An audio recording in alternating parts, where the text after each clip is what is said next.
Crazy camp life, votes, and tribals, the life of a survivor is more than you see on TV. So if you need the scoop on island survival, crack a coconut, put on some rice, and let's spill the immunity. Hey everybody, welcome to the show. I am here with Brandon and Alex. Guys, we had the premiere last night. So who wants to go first? Well, premiere of Survivor 46, the new season. And I was kind of nervous at the beginning. I said this before, the millennials, they're kind of annoying. High vibe, it's all about the vibe, it's all, all this kind of, trendy language, right? And but at the end, I was actually like, wow, this is actually a good season. I'm liking the season. So, a little cringe at the beginning, but that's to be expected with millennials. That's how we are. But at the end, I was like, okay, this is going to be a good season. I think they voted off the right person. But I don't know. What do you guys think? I love the start with we have a narrator this year, which is great. Was it Tevin? Was that who it was? Mm-hmm. Narrating his way into telling us what this is all about, which was kind of cool. And then, they got off the boat. They got in their tribes. A little bit too much millennial for me at first, but then we met Jelinsky, which... holy cannoli. If that was not a eulogy episode, I don't know what was. He made so many mistakes. Several, which is 7, right? 7 is several? Right. 7 is several. Yes, it is. It is. He made several mistakes. You're right. Yeah. Was that a bit or was he serious? I mean... No, I think he was serious. I think there's people out hear one bit of information and they believe it for so long that that's their truth or their Jelinsky truth. So I actually have a Jelinsky several, which is 7, by the way, different reasons on things I learned or things I think people should learn if they're ever on this show, because I think you guys both said it.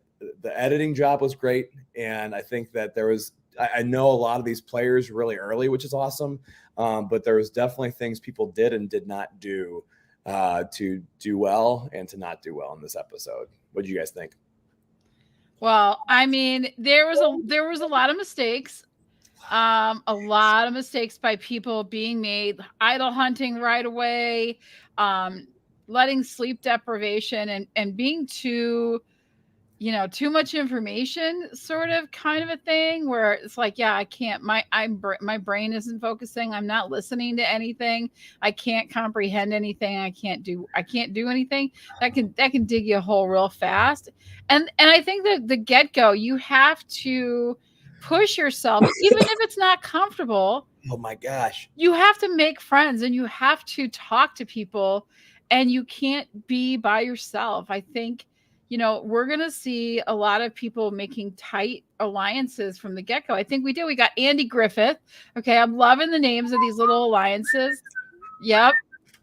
Charlie's Angels. I think Charlie's becoming a front runner, and I'm not feeling it. All right. So it is what it is. But I think you were right, Brandon, when you said we started out with our late, I don't know how old he is, but an earlier version of Morgan Freeman doing this narration that I thought was absolutely brilliant. Loved it. They did really well when they first started. I think it was with Carolyn when they went to her and let her talk and really gave us that opening monologue from one of the players that I really loved, and I think it brought us right into it. I love that style, the way the production team put that together. So this was even more impressive. This was just pure brilliance. And I was immediately like, okay, I am going to root for this guy no matter what. I think he's going to be, Jeff went on to say, we're not going to have villains. I think Tevin's going to be that new age villain for us because he's ready to, he'll He'll put on some gloves when needed, and he'll also be your best friend. So watch out for that one. That's my first impression. Yeah, I'm not getting the whole we're not having villains thing that Jeff said yet. I think the really small girl already in the next Venus. episode, she's saying you don't want to mess with, pissy Venus or whatever. And really the second episode in, you're already like, so hangry that you're already a villain, if you will. And then I can agree with that. I can see how Tegan comes along and kind of does some villainous treachery. So I see that. Where do you guys think the first mistake was made? At least the one that they edited. Alex, what? By anybody? The first mistake, like by any first by thing any where player? you're just like, okay, here comes the bad gameplay. Because it was quitting on the water. Yeah, quitting on the water for sure. Throwing he throws the time, the hourglass, and it breaks, and now there's glass all over their beach. That's exactly what I thought. I'm like, what the hell are you doing? But does that mean that they get to redo the challenge and it's reversed? Like, is that what that means? Oh yeah, no, Right? not exactly. Smash the hourglass, but don't. What's wrong with you?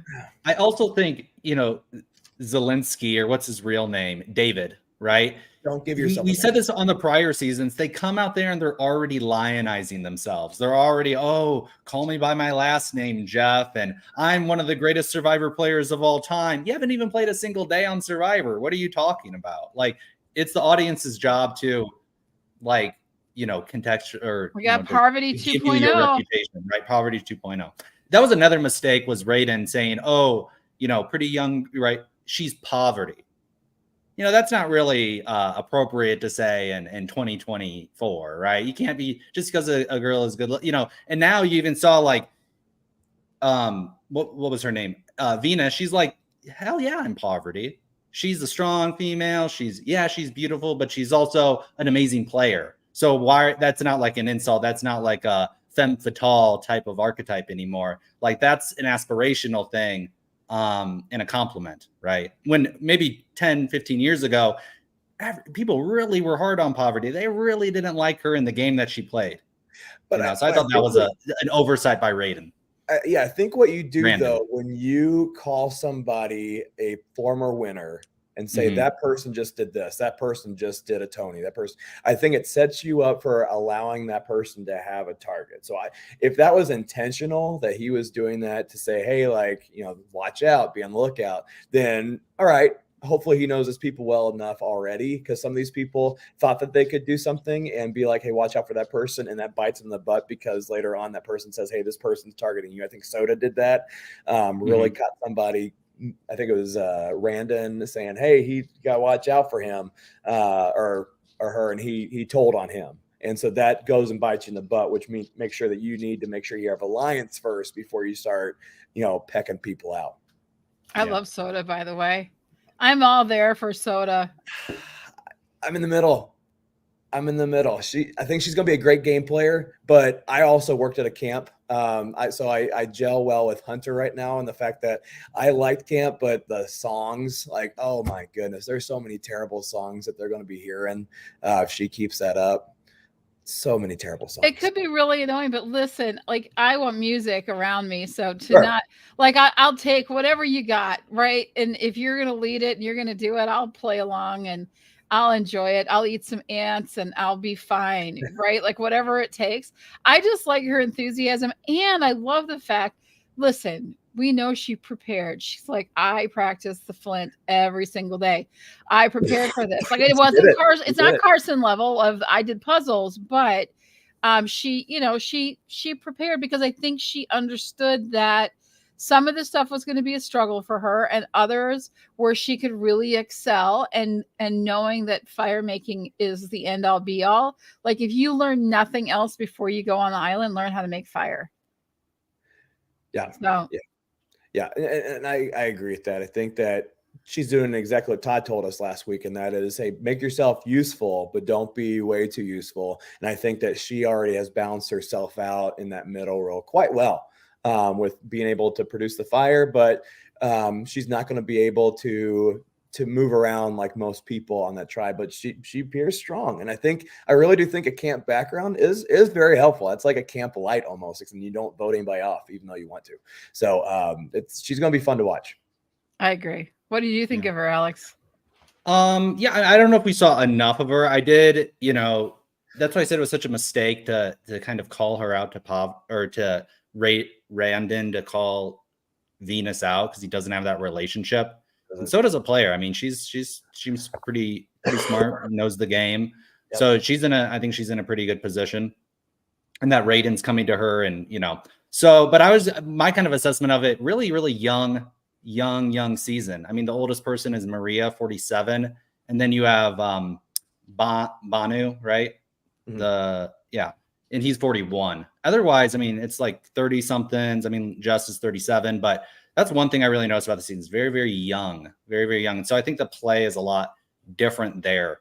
How do we like the tribes, like the 3 individual tribes? I mean, what do we think? When you compare this to Australia, like it's like you go to tribal council, and we talked about this on like the last season. We were talking about Australia. If you have 4 people and like you're already in a power alliance, and it's kind of easy to bring together 4 people because there's just 2 pairs.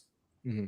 Where it kind of gets tricky is when you bring in that 5th. And that's what I like about Australia Survivors. The tribes are bigger, and so you can't really control it as easily with just like 3 other, dummies or something like that. You know what I mean? Right. So it's like it's like a final tribal almost, or like, we're getting to the end of the game when you have these, 6 people on a tribe. It just, I don't know. It seems so rushed, and the dynamics aren't as dynamic because you don't need that many people to get somebody off. Right. So I'm not a fan, if you couldn't tell. Yeah, I have to agree. I wish they would do 2 tribes, to be honest with you.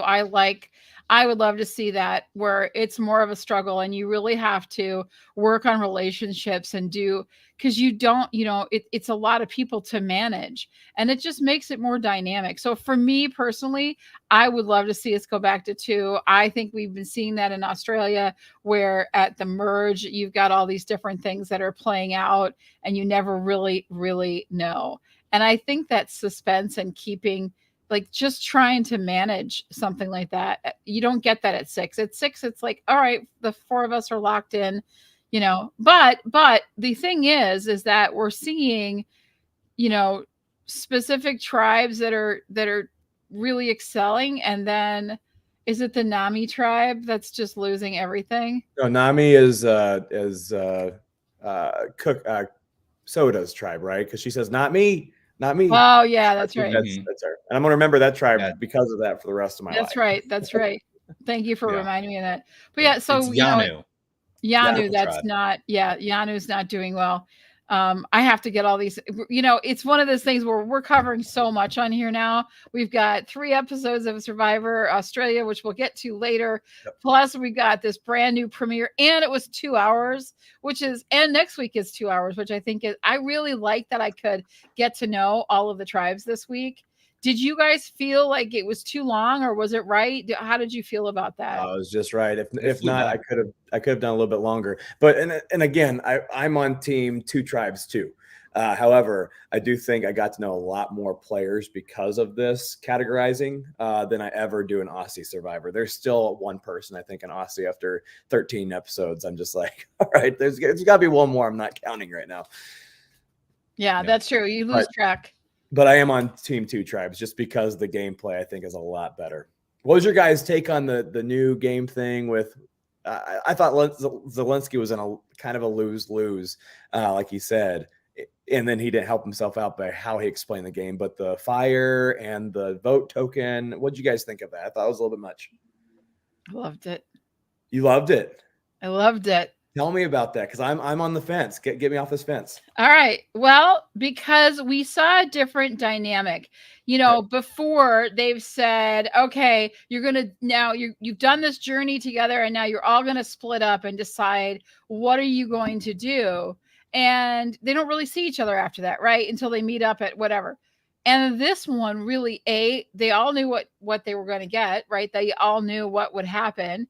And they really had to, they had to be deceitful. They had to lie, or they had to, And I just loved that. I loved how it played out. I loved how she was like, I'm really, you could see like my gut feeling is this, but I want to ask more questions.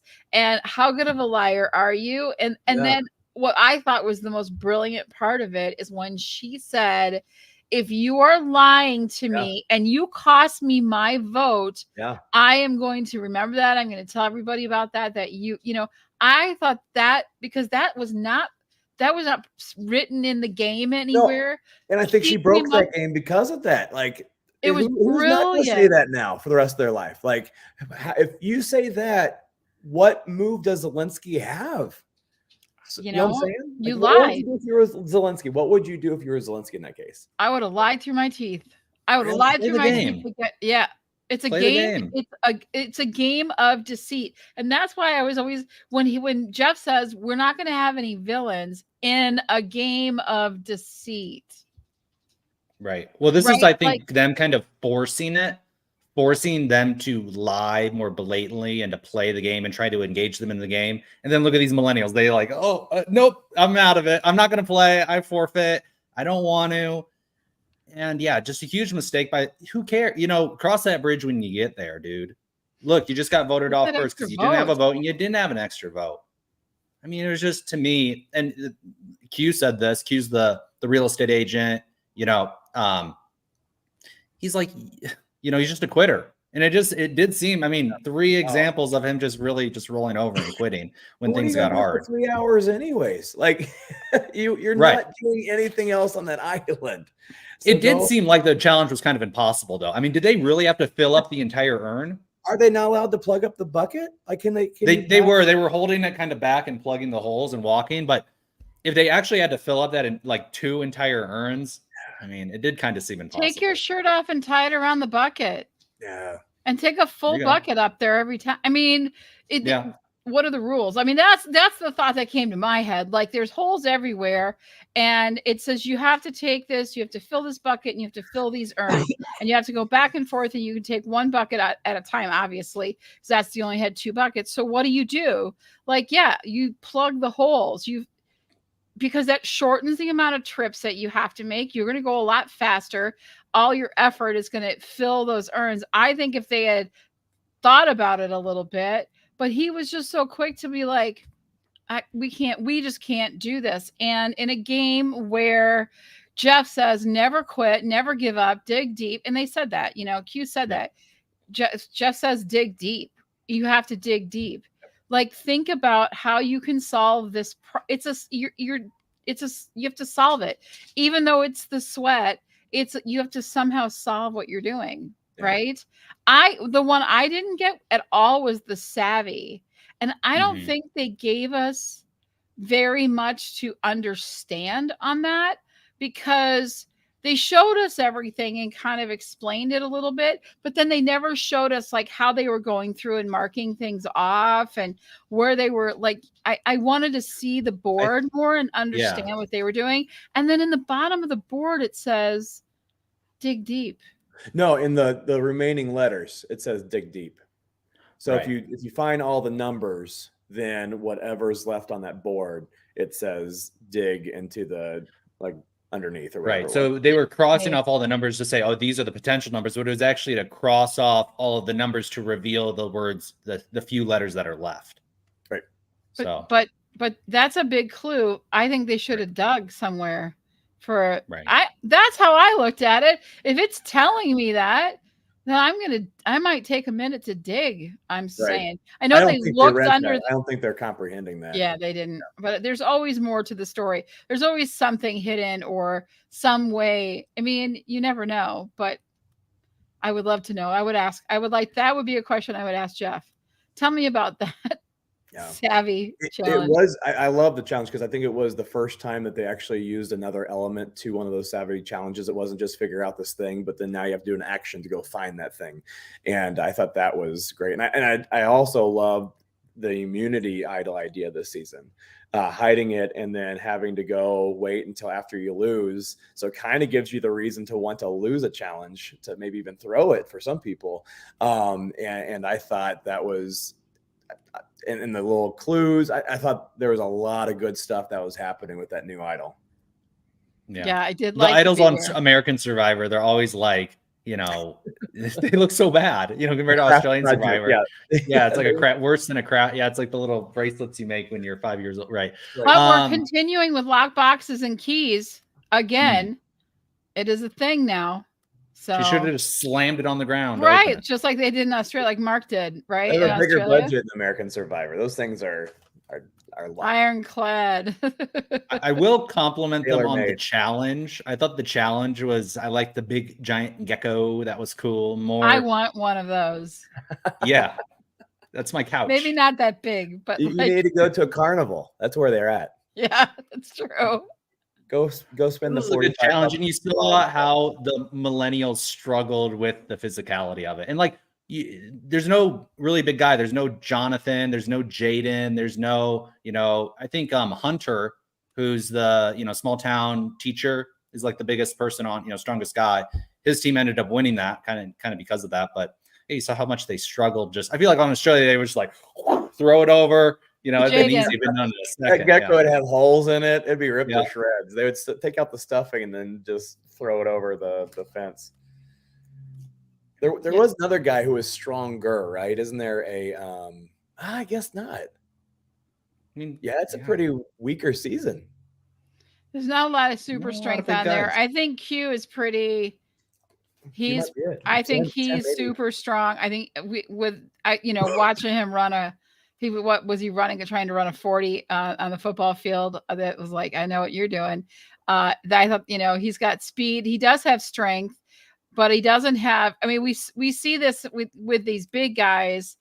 They do really, really well in some challenges, but other ones they have a real, because of all that mass and size for staying on something and holding up their weight after a while. It can be wearing on them. We're the lighter people, and I think Q has the right combination of super strong, fast endurance, but not so massive that he's going to have. I think he'll do well overall in all of the categories, and he seems really smart. He said he was the number 2 real estate guy in the country. I don't know in what, like in real estate. Right.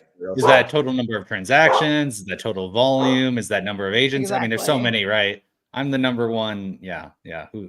But yeah, I'm sure he is very successful at real estate because he seems like he's just super outgoing, right? And that's like something that you need as a realtor is like, you just need to be able to go out and see somebody in public and be able to strike up that conversation and be like super likable and outgoing.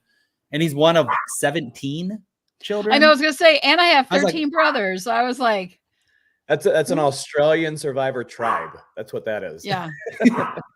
So do you think that's going to be a benefit? I mean, you would think because he deals with a lot of people, he's used to these kind of large groups, large dynamics, you know, grew up there, you know, you think that's going to be a benefit for him? Some people say like you grew up in this family, you kind of get a complex, right? Because you didn't get attention, right? One of 17 children, how much time can your parents give you? And so it seems like he came maybe out on the better side of like asserting himself a little bit more. I think he excelled. Yeah.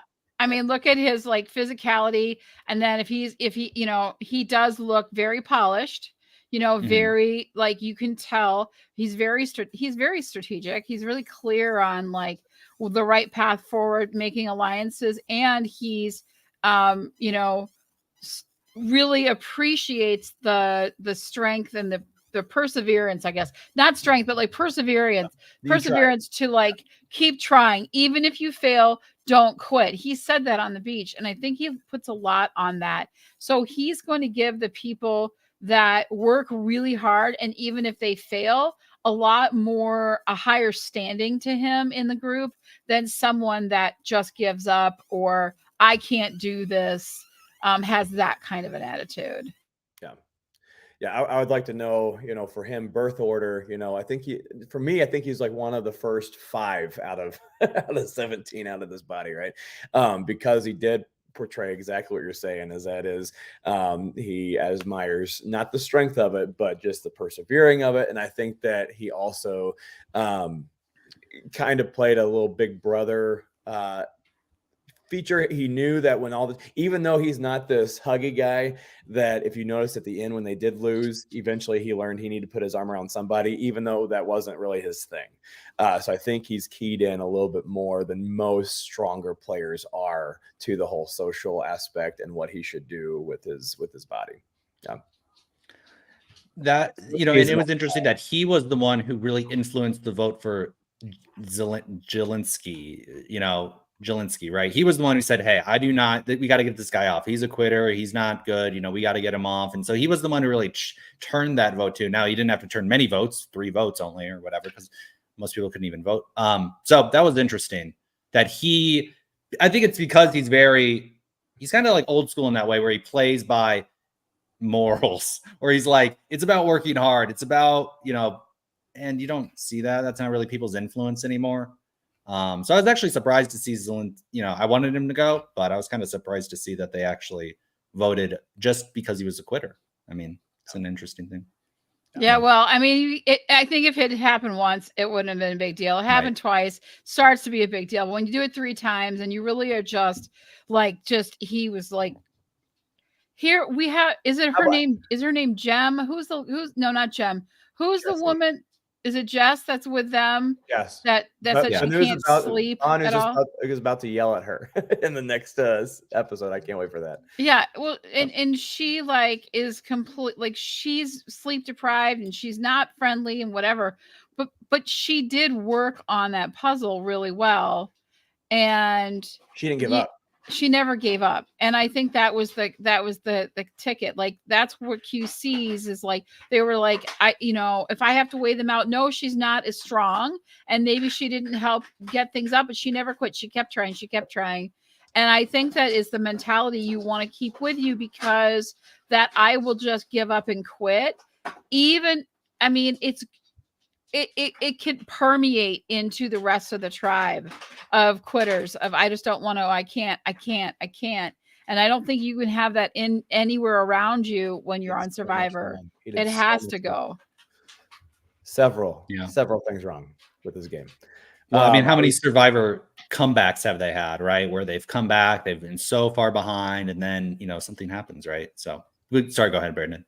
No, it's all right. I was going to go on to the kind of the last point I at least want to talk about, and that is the fact that I did the research, and I want to see if you guys, I want to test your guys' know. I didn't know this.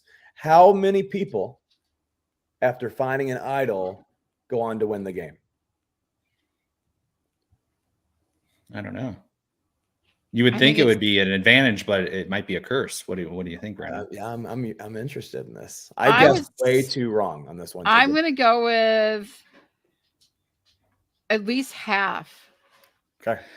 Yeah. Now I think about it, 30%. No, I said nothing. Good job. Yeah. What were you saying, Alex?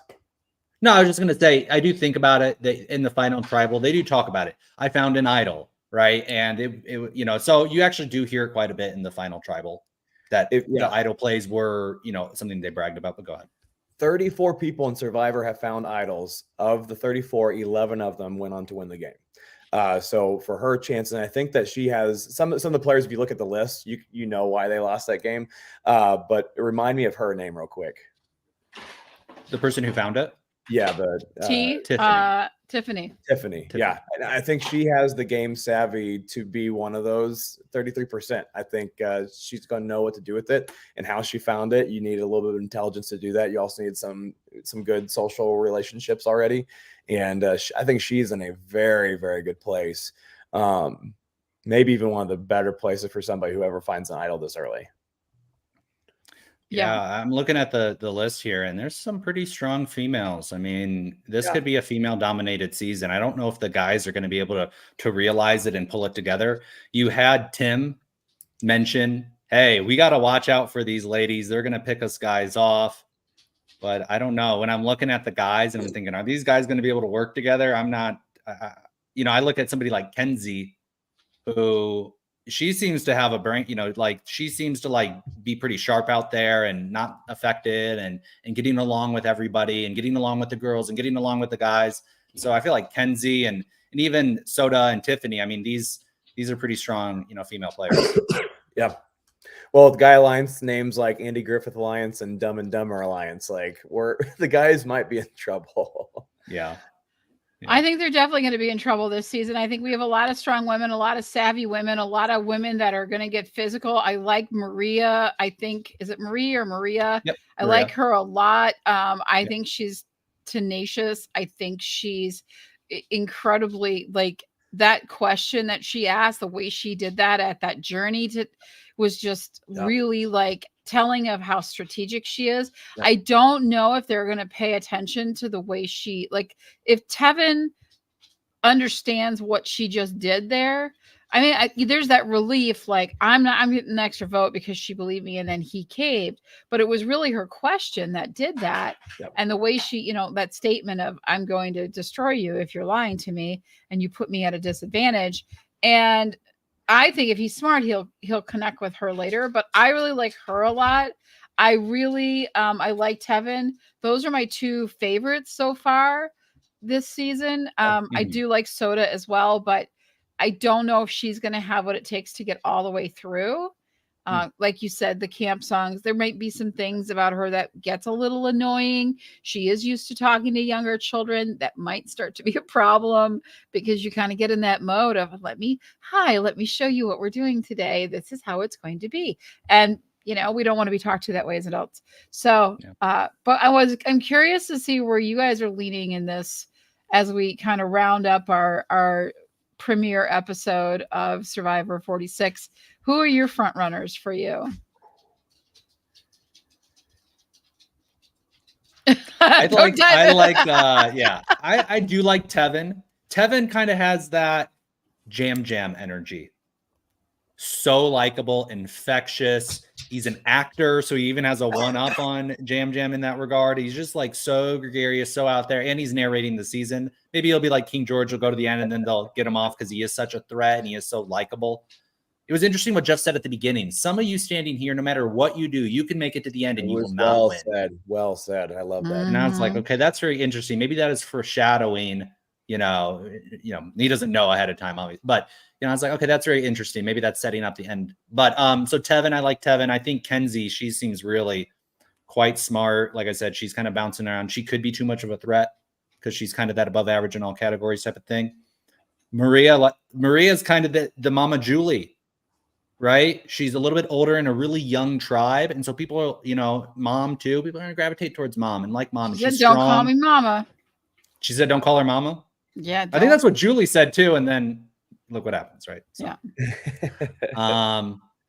So yeah, I mean, I think I like Kenzie at this point. I think she's playing a pretty good game, but we'll see how it goes. She might be too much of a threat once she joins the merge.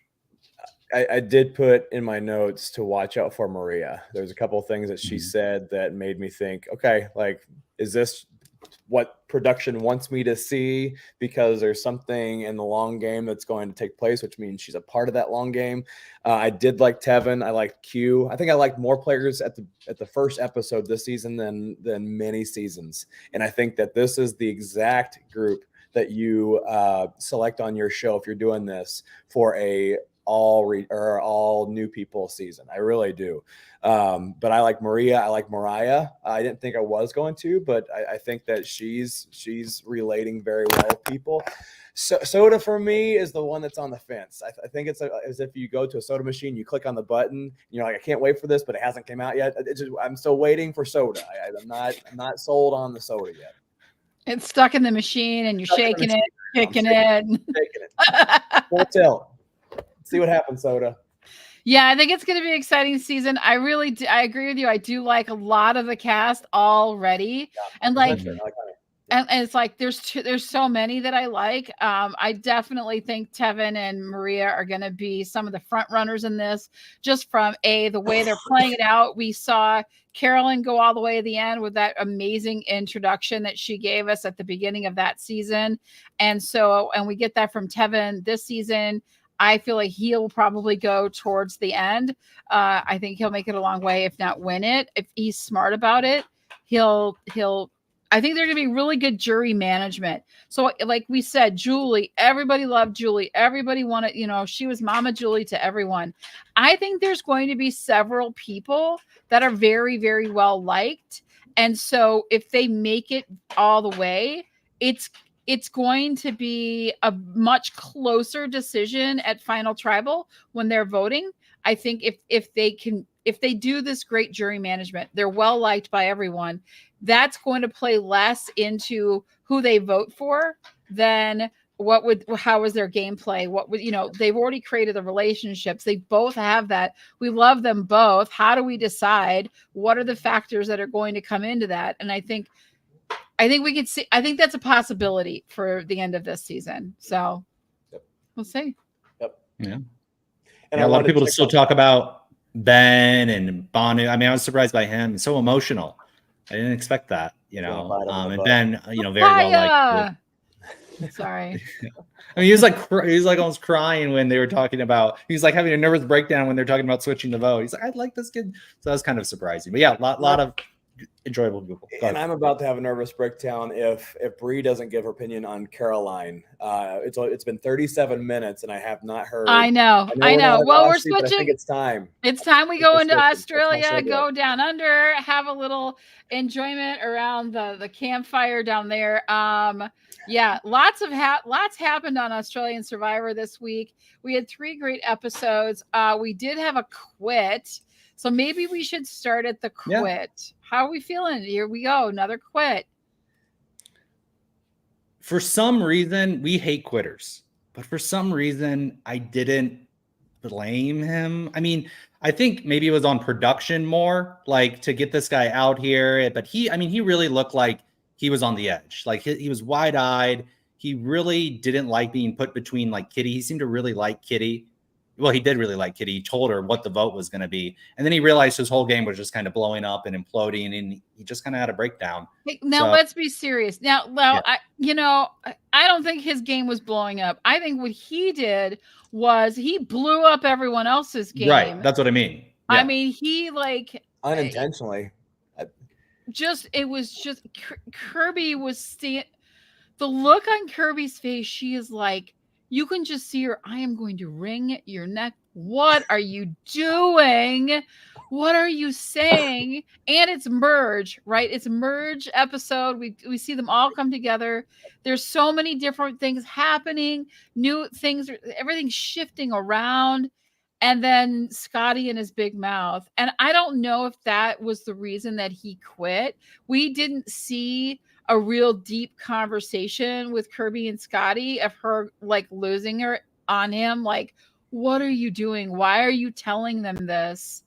And, if that was like why he like, that was it. I can't be here anymore. I have to go. I opened my mouth and I shouldn't have. Or if he was already pretty much when they said we're going to get rid of Kitty, that he was like, I can't vote for her. And that's when he decided he was out. And he even said what his problem was. He said he's struggling with mental health. It's a real serious thing. And I think that once he got for the first time in that game to a place where he actually liked both sides is when, everything hit the fan. And so I think for him, I don't think he meant to scream by his game up. I don't think he was like, oh, now my game's screwed up. I really don't think he went through either one of those. Yeah. I think he was like, I can't anymore. I have no control of my situation. I need to get out of here. So I can't understand that fully because I don't have that. But I do know that that's a real thing. And, it's without knowing the full evaluation psychologically of what they go through and how they did not spot that, it's up for grabs, right? Yeah. Yeah. It was definitely tough. Yeah. Well, yeah, I mean, it's just weird that I didn't feel like so angry at him. We have a question in the chat. It seemed like he had the empathy that epiphany that he doesn't actually like playing the game of Survivor. He tried. He knew himself well enough to say, I'm out now. Yeah, I'd agree with that. I think he gave it his 100%. I do. Mm-hmm. And I think that once he reached psychologically his 100%, he knew he could not do this any longer. And bravo for that. I still want to know psychologically how they test that out, but sometimes you just don't know until you're put in that situation. So Exactly. Yeah. And I think we saw that with Sean maybe in 45, you know, or we, you know what I mean? I think there were some things that like with people, they get in there and they don't realize. And I think with Scotty, it was, you know, his coping mechanisms, the things that kept him grounded and really supported his well-being were not available to him with the creativity and the way he can express himself. And so when you take that away, like you've never really experienced that before, you don't know what it's going to be like, and things just get more intense and it piles up. And so respect to him for saying, hey, I don't want somebody else to go home that really loves the game and wants to be here. But I think it does. I think it, like you said, Brandon, I think it does fall on production to make sure that they, you know, do their, and I'm sure they do their best, but. And at the same time, I don't want to say that this is a U.S. Survivor episode 1, day 26, because it's a lot shorter. So I mean, what day are they on in Australia? Like they said they're more than halfway through. Okay, so or we just got more than that. So at 49 days. Yeah. They're at 24, 25. Yeah. So he's played a U.S. season. Almost, right? And so now he's stepping away from the game. And I think it's a lot different. I would hate for people to think that this is exactly the same as a Rose day 1 gone type situation. Yeah, I agree. So good on Scotty. I wonder if he does, regret it if he goes back. I'm sure he's fine with it, but I wonder if I'm sure he's fine with it. I think he's actually feels pretty good about it. I would feel good about it. And it wasn't the tragedy. I think the only thing that it did was it kept Kitty in the game a little bit longer. Is he on the jury? No, they haven't even started the jury yet. They haven't started the jury yet, which should be soon because they are at 11 now. I think we're at 11 now. After that, so we should be at 11 players left. I want to get into, there's a couple things we saw in these 3 episodes. First of all, where do I want to start? Carolyn. I'll start with Carolyn. I've held you off long enough. I'm really not. I still am just not finding her enjoyable to watch. She's not giving me anything villainous. No. She's just giving me the smugness, and I just don't like I don't know what she's like in the real world, but like in this show, I don't like her. I don't at all. And I love that she's getting into these fights with Valeria about Nathan's jacket and who gets to wear it. And, you know, she's claimed it, but she was the reason that he left. Like there's a lot of, I don't know. There's a lot of things about her. I do like the fact that she's now in this position where things aren't going great for her and Kitty. I think Kitty's a tremendous player. I'm always impressed when I see her. I think Carolyn was not the right alignment for her. I think it's going to be the death of both of them. They'll both be voted out soon, I'm hoping. But I have to say my favorite, I always find a quote from the episodes. That's my favorite. And this, out of these 3, my favorite is imagine having to go to a barbecue with Carolyn and Valeria. And that was by Raymond. And he just laughed. And that laugh and the chuckle that he gave afterwards kind of said it all. So I thought it was an interesting. What was your favorite part? And what do you guys think of Carolyn and Kitty at this point? Alex, I'm going to give this to you because I feel bad that your guy left. Yeah. Well, you know, so it was a couple of interesting things that happened, right? So Ferris and Aline and Raymond voted with the OG Titan, or I'm sorry, the OG Titans to vote off Winna and to kind of weaken Mark, right? And I didn't really like Winna. He left, like he even said it himself, like 5 servings of a humble pie. Like he was the most cocky, the most confident in himself, and then that's when he gets voted off. And I really liked that play. I thought it was a super smart play to kind of get, weaken Mark because he was really strong with Valeria and that whole alliance. then, man, this really came back to bite him, because on the next episode, Eden comes out of the woods from hiding, and he finally has a plan, and he's really, really impressed with his plan. And this was his downfall. He finally saw an opportunity for him to make a play, and it was a good idea conceptually. And it was ironic because that entire episode they were foreshadowing him talking to Jaden and teaching Jaden about the game. You teach me how to lift, I'll teach you how to play Survivor. And Jaden, so they go to tribal and they vote, and it's a split, and Ferris calls them out, and they're like, we know the OG Titans are coming after us. They switch the vote. It gets to a tie. There's a revote. It should be a tie again, but Jaden flips and he says, this is revenge for Winna. And he votes off Eden. And I didn't expect it. I was like, full circle. Wow. Yeah. Awesome editing with him at the end. Yeah. Oh my gosh. It's like when you found out. So, go ahead. I was just going to say, it was just a bit, downfall of Eden's game. I said this kind of even the previous episode. He's sitting out there as an extra number for that Kitty Caroline alliance. It's not a good place. And he never had a number 2. Who was his number 2 during the game? It wasn't Mark. It wasn't Caroline and Kitty. And so he's just sitting out there as an extra number. And I think if he did have, I think he thought Jaden was his number 2, but a big oversight there to vote off Winna, and then to not kind of understand. But Jaden's super hard to read.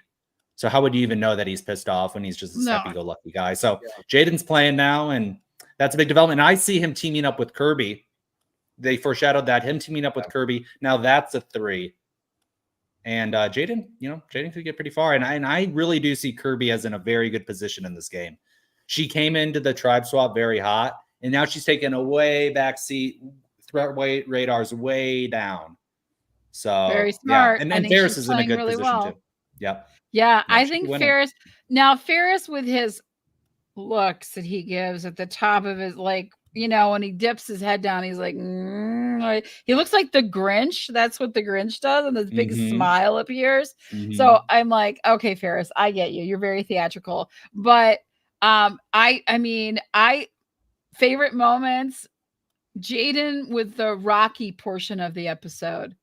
I kept hearing doon, doon, doon, doon, and he was like, no one was up yet. He's running on the beach and he's lifting like crazy. And he's like, I'm ready. I'm going to go fight this. Right? Like, it was like such a Rocky moment. I loved it. I'm there for that all day long. It made me so happy. And I think Jaden's just been like, hey, why do I want to make myself a big target? I mean, I'm a big guy and I can carry 2 people under my arms and I can bench press all of y'all standing on my head. So he's played it well. And I think people aren't expecting this. And this was why that was such an epic moment when Eden was gone, because, I think he had that in his brain the whole time. I'm loving the Ferris Grinch reference that you made, because that means that Raymond is Max, the dog, and Eileen is probably little Cindy Lou Who, joining all together at the end there. And maybe we'll see that because everybody loves Raymond. Everybody loves Raymond. Funny guy. I love that part. And I will admit, I was the one who wrote Jaden off of us 3 4 weeks ago. What an amazing, if he did this intentionally, what an amazing way to play such an undercover stupid game that everybody bought it. And that Eden thinks that you need taught how to play this game, and yet you delivered one of the most delicious blind sides of the season. That's just, if he did this, and Jaden can sing, and like Johanna says, how about them pipes on Jaden? Him singing a remix of Kalohi Kai is one of my all-time favorite Survivor moments. Yes, I thought it was amazing. I loved his singing. Now those are some campfire songs I am going to be there for all day. I think I love his attitude. I love his personality. I wouldn't be surprised. I think he just put himself into the running. I mean, I think we'll see if he does team up with Kirby, because remember, Kirby's pissed a lot of people off and everybody loves Jaden as much as they love Raymond. So, and not only that, but Jaden had a reason to vote the way he did. When you vote for somebody and you miss like Mark, or you miss like somebody else, now you look like a bad guy. Jaden looks like, the vigilante or the guy who comes in and saves the day because something bad happened to him. And that's a great way to look at this point in the game. Is there too much Survivor left? We'll find out. Well, is Jaden even going to say? Because he might pin it on Valeria. That'd be awesome. Because Valeria is so, right? Or so Mark, maybe he even says, what do you talk? He's like, I just voted what he said, or, so it'd be interesting to see if he lies, or he's just like, no, that was for Winna. Poor Mark can't catch a break. How many votes has he won? How many votes has that guy won? Yeah, Mark is, and I like Mark, but I do see, we're not calling abandoned ship yet, but there's definitely been some hits on that battleship. And my thing was, I think I was surprised to see Valeria's move in this. Yeah. That I think for me was the biggest shocker of the week, was how she so quickly picked up arms with the people that took Viola out. And so right. I don't get it. I just don't get it. That surprised me. I think they'll think that she's the one that wrote Eden's name down. Yeah, because I don't think she had any heartstrings coming into this. And then that was the move to say, okay, no, I'm going to bring it back together. We're going strong on this. And I was, impressed with Mark's game on, he did exactly what he needed to do, even though it seems stupid to have Valeria and Caroline on that picnic. But he's just one person too short this whole entire game. One day too short, one person too short. Wow. Yeah. Well, it did speak to Mark's diplomatic abilities to, get Caroline and Valeria back on terms, and they did vote together. And it was an interesting thing when Jaden was telling the plan to Caroline and Kitty. They were really nervous. They really wanted to get off. It was Mark, I think, right?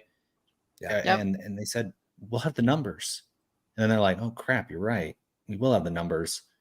And it's interesting that Jaden, maybe he isn't playing as, it was a move from just emotion, right? And so he could be messing up his game too. But if the one saving grace is that Ferris and Kirby, they have worked together.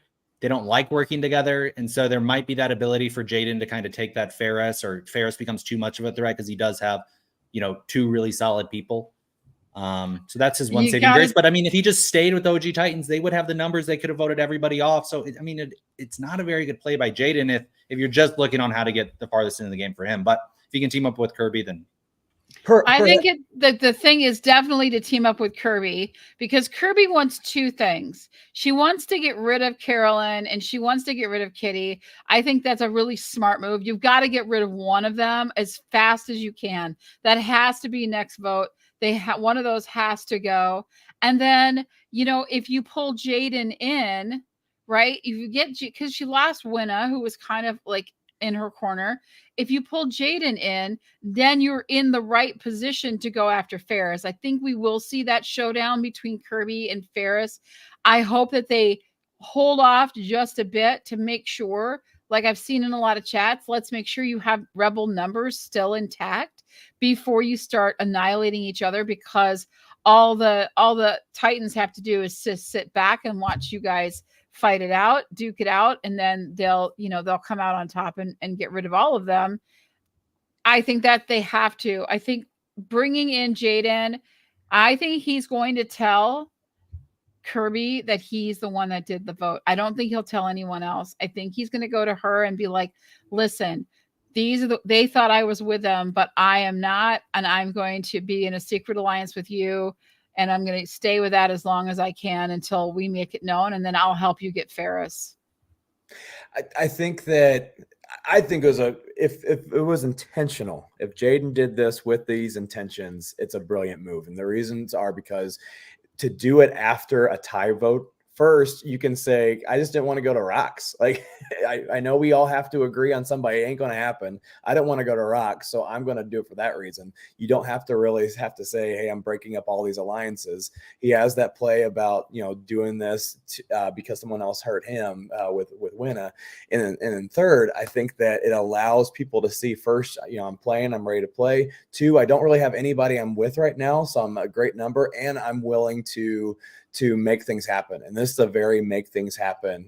Australia's a very make things happen type group of people. So I think Jaden did it at the right time. And I think that especially doing it after a tie vote, if he meant to, that was brilliant as well. I don't know if I want to give him all that yet because I haven't seen any of the brilliance in his game. Yeah, he gave himself a big mess for not wanting to play the game. I think he's in a great position. Yeah, I mean, it could be a mess. I think we can't. I mean, don't underestimate him. I think we saw what he wanted us to see. There's a lot of talents hidden in there, like the singing. He's. I thought the same thing about Gabler when he first came out. I saw little bits of brilliance, and then just being that guy, right? Don't look at me. I'm going to support. I can do these things, and then comes back in at the end on top. I see Jaden. This was that little bit of brilliance. I think he'll slide under the radar. I think he'll play both sides for a little bit, and while working with Kirby and destroy some of the Titans. Because he was really hurt. I mean, if you really hurt someone, he's motivated with more than just the game. It's he was hurt. Different from Valeria, who's pissed and vengeful. Jaden had his heart broken because that was his dude, and like they were tight, and so you took that away from him. He's gonna keep coming, and he can go through walls. He's a pretty big dude. He'll just put you under his arm and carry you out. And that's why he might be in trouble, because no one's needing a pretty big dude around. And so when you are a pretty big dude, the rules change exponentially for you. And I think that you have to do these moves at the exact right time. And that's the question. Like, do we have too much Survivor still to be played for him to stay in? And I'd like to stir the pot a little bit, but why do you think that Valeria's came off pissy and his came off hurt? What is, what I'm saying? I think it's just the way she said it. How she acts. Okay. Yeah. How she is saying, I'm coming after her. You did this to me and I'm going to destroy you. Perfect. And she tames wolves in Russia or something, like she trains wolves over there. But and then Carolyn, oh my gosh, I laughed so hard. I thought of you. I was just like, wow, what? Get off your, I don't know what horse she is on, but it is one-liners, man. Yeah. And they're just, but they don't land. I'm sorry. I'm just not a fan. Not a Carolyn fan. Yeah. There's no sweet Caroline in my life. So where are you guys? Okay. We have a couple more minutes here. Where are you guys at as far as who goes? I need to keep track of what we've said before, but who goes and who stays the next three? Yeah. What did we say last week? I got to go back. Yeah. Someone said Eden stays. I think Todd and you, Alex, said Eden stays because he was laying low and he was doing good things, and that didn't happen. Should have kept hiding in the forest, not playing anything. Yeah, I know. Yeah. I think I don't know who I thought would go. I thought maybe I didn't pick stays. I think I said Jaden stays. Yeah. Well, I think the Titans. I said Alex goes. That's why I said, and I'm wrong because Alex has 15,000 likes. Yes, Alex, that's right. I don't know how he's still around. I don't either. I have no idea. Yeah, he could get pretty far. I mean, he's not really with anybody. I mean, literally nobody. It's kind of weird. He has no rivals. Yeah. All right, next week, what are we thinking? I think the Titans are getting picked off. I think it's going to be, it could be Valeria or Mark because they screwed over Ferris. Ferris is now mad. He's like, this is blood. We're coming after you. Caroline and Kitty, they might be too obvious of a vote. So I just think the Titans are going to boom, boom, boom, be picked off, probably starting with either Mark or Valeria just to psych them out. And then they can pick off Kitty and Caroline whenever they want. Yeah, I don't think they're going to get picked off boom, boom, boom, but I do not see how Caroline survives the next three episodes. So I'm going to say Caroline, and then to stay, I think for the sake of argument, is it Alex? Is that the one we don't know how he's not dying? I'm going to go with Alex stays for another three somehow. Well, Idol's back in play now because Ree played her Idol. So... you know, Survivor has when things seem very solid on Australian Survivor, they have a way of mixing it up and changing it up so it's not super predictable. But I think Eileen stays for sure. I think that the way they looked at that final tribal where they were together and they were like, and Ferris looked at her and said, I think there's a switch. And she's like, let me look. I'm not sure yet. And then she looked and she watched what happened. And Titans were stupid at tribal, giving away so much. And she looked at Ferris and she's like, yep, there was a switch. Like she was, I think that I think they'll keep her. I think she's valuable. She reminds me of that, like, and this isn't these movies, right, where they have like the king or the head dude, and then he's got some like sorceress or some magical entity that like tells him, like gives it as an advisor. We've got that in Aladdin. There's always that like advice, mirror on the wall.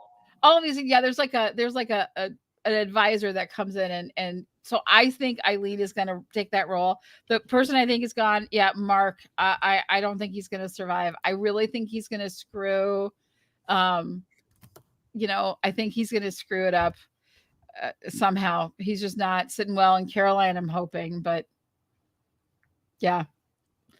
All right. All right, we have U.S. Survivor now. So same question to y'all. Who's staying? Who's going?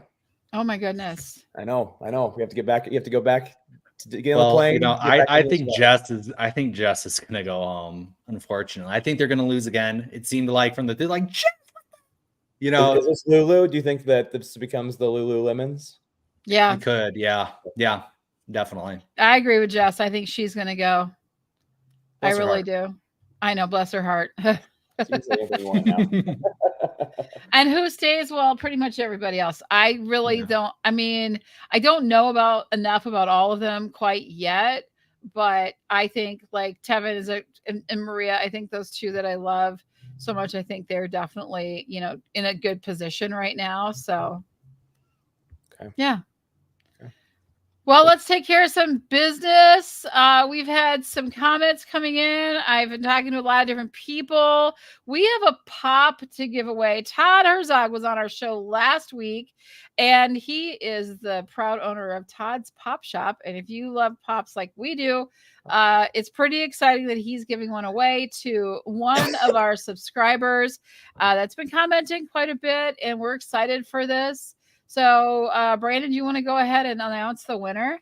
I would. If one of our other people, if Alex could give me the phonetic spelling of her name so I could get it right in our little chat thing we got going on, our private chat, then I would love to say her name. I think she already knows who it is. Here, let me see. I want to see if I can get this right because I don't want to. She seems too close to us to get this wrong. You don't try the last name. Okay. That's what I really wanted to try. I'm a DJ, so I love to know if I've said things right. Johanna, you are the lucky winner of the pop. You can customize that sucker however you want. You can make it Caroline. You can make it Jaden. You can even go for one of us. I think Todd's that good. So if you want an Alex, oh my word. Oh my gosh, an Alex pop. Whoa. That'd be crazy. I hope she says yes. So congratulations, Johanna. Yay. Johanna. Congratulations, Johanna. Yay. Thank you for being probably our most loyal subscriber. So appreciate it. That's right. I love it. All right. That's it for us today, guys. We went a little long, but there's so much to talk about. We're going to be back next week, of course, with 3 more Australian Survivor episodes to cover and another 2 hours Survivor 46 episode. Let us know who your favorites are. Please like and subscribe, and we will see you guys next week. Bye, everybody.